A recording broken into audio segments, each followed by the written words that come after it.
Dalam perjalanan kehidupan manusia, hubungan antara orang tua dan anak bukan sekadar hubungan biologis atau tanggung jawab sosial. Lebih dalam dari itu, ia adalah ikatan spiritual dan batiniah yang memantulkan kesadaran satu sama lain.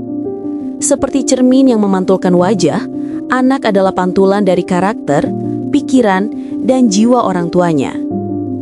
Di balik setiap sifat, kebiasaan, bahkan keberuntungan seorang anak, tersimpan jejak karma dan kesadaran orang tua.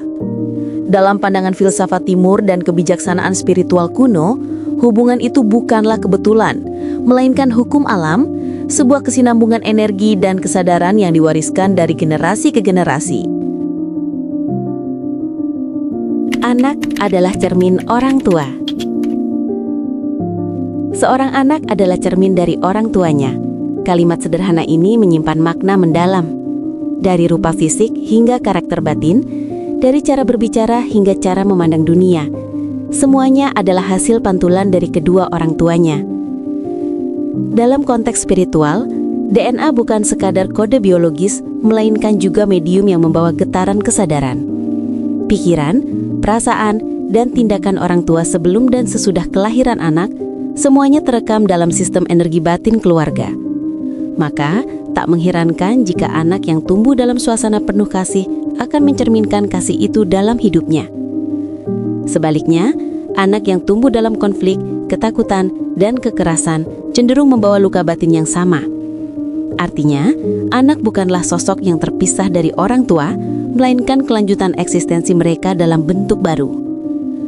Segala sesuatu yang dilakukan orang tua akan menemukan resonansinya dalam perilaku anak. Karma yang terulang dalam tubuh baru.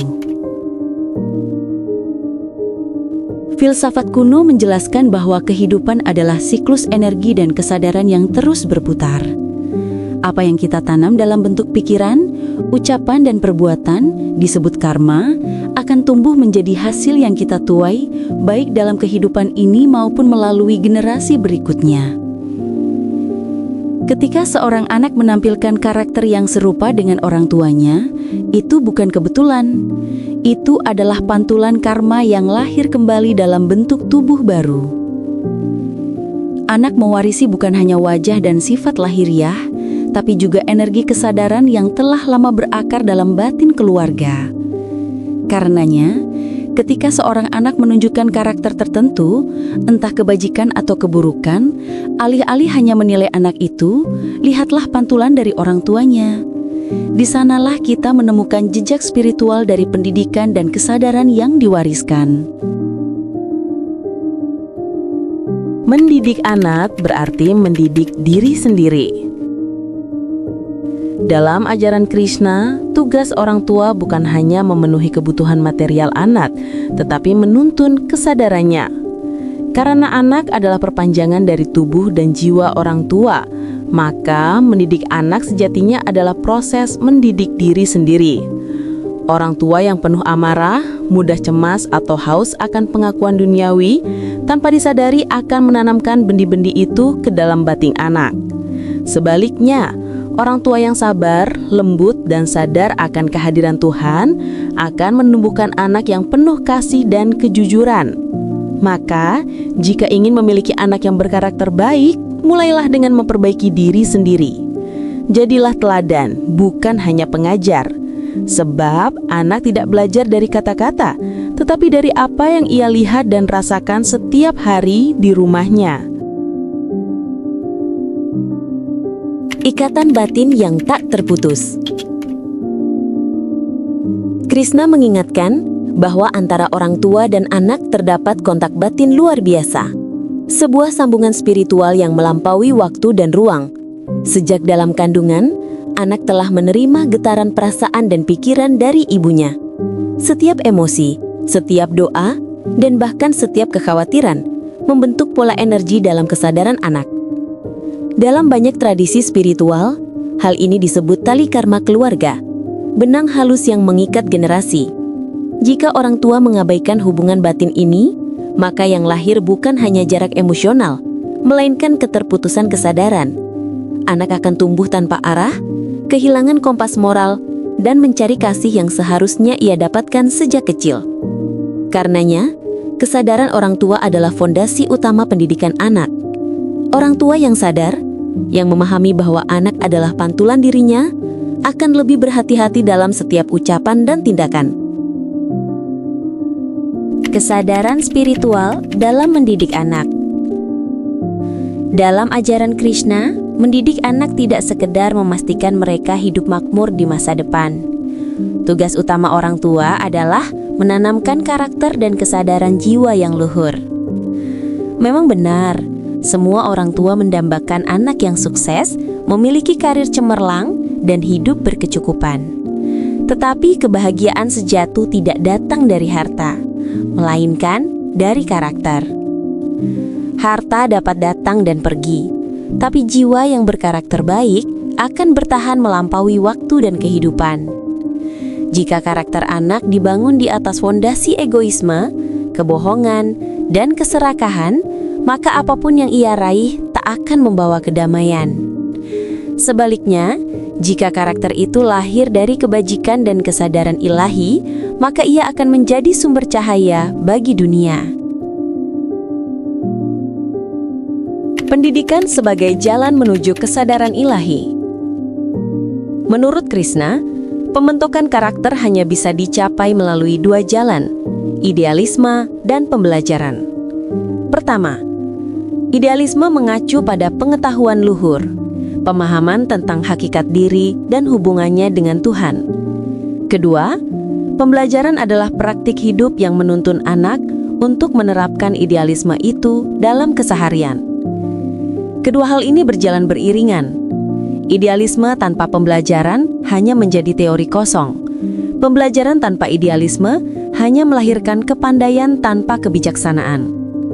Karakter sejati adalah ketika pengetahuan luhur diterjemahkan menjadi perilaku nyata, tindakan yang mencerminkan kualitas ketuhanan. Dalam tradisi Islam, nilai ini diwujudkan melalui ajaran takhallaqu bi akhlaqillah, berkarakterlah sebagaimana karakter Tuhan. Artinya, setiap manusia sesungguhnya membawa benih ilahi di dalam dirinya, kasih, keadilan, kesabaran, dan kebijaksanaan. Pendidikan sejati bukan menciptakan karakter baru, melainkan menyingkap karakter ilahi yang telah ada sejak awal. Keseimbangan antara dunia dan jiwa. Membangun masa depan anak tidak boleh hanya diukur dari kesuksesan duniawi. Harus ada keseimbangan antara pencapaian material dan pengembangan spiritual. Jika pendidikan hanya menekankan pada kemampuan akademis dan finansial, sementara mengabaikan pembangunan karakter, maka anak akan tumbuh menjadi manusia yang dikendalikan oleh harta. Kualitas ketuhanan dalam dirinya akan terkubur di bawah timbunan ambisi. Keseimbangan ini berarti mengajarkan anak untuk hidup berintegritas, bekerja keras tanpa kehilangan nilai moral, dan menghargai materi tanpa menjadi budaknya. Krisis pendidikan karakter di zaman modern. Sayangnya, di era modern ini, banyak orang tua terjebak dalam pola pikir materialistik. Mereka mengukur keberhasilan anak dari nilai rapor, peringkat sekolah, atau jumlah kekayaan yang bisa dikumpulkan di masa depan. Dalam kekhawatiran akan masa depan anak, orang tua lupa menumbuhkan kebijaksanaan batin dan moralitas. Padahal, keberhasilan material tanpa fondasi karakter ibarat rumah megah di atas pasir, rapuh dan mudah runtuh. Anak yang kehilangan arah moral mudah terjerumus ke dalam keserakahan, kecanduan, atau depresi eksistensial. Mereka mungkin kaya secara materi, tapi miskin secara makna. Sebaliknya, orang tua yang lebih menekankan pembentukan karakter dibanding materi, justru menanamkan warisan yang abadi. Anak yang berkarakter kuat tidak hanya bertahan dalam kesulitan, tetapi juga menjadi penerang bagi lingkungannya. Dunia akan menghormatinya, dan orang tua akan menuai kebanggaan yang sejati. Menumbuhkan karakter ilahi dalam kehidupan sehari-hari.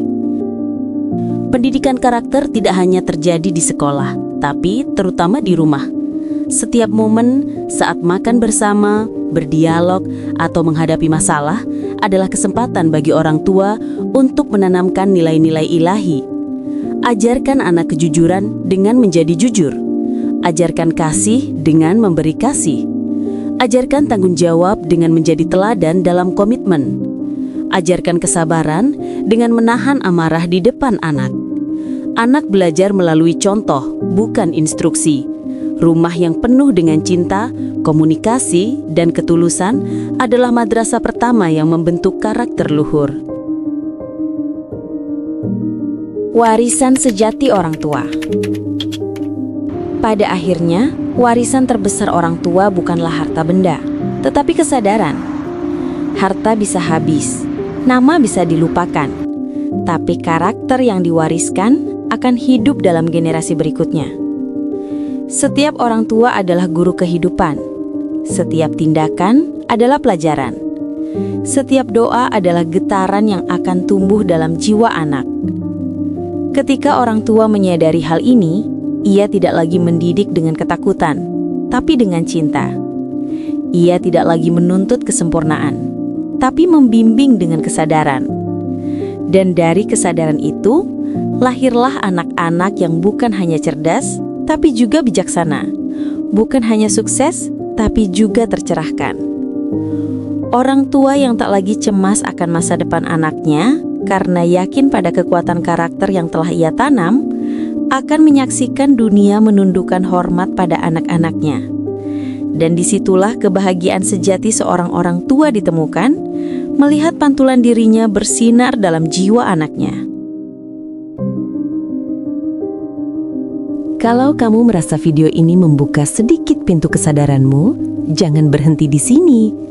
Tekan tombol subscribe dan like, karena di channel ini kita akan terus berjalan bersama, menyelami rahasia kesadaran, menemukan jati diri sejati, dan belajar melihat hidup dari sudut pandang yang lebih dalam. Satu klik bisa jadi awal dari perjalanan besar menuju dirimu yang sebenarnya.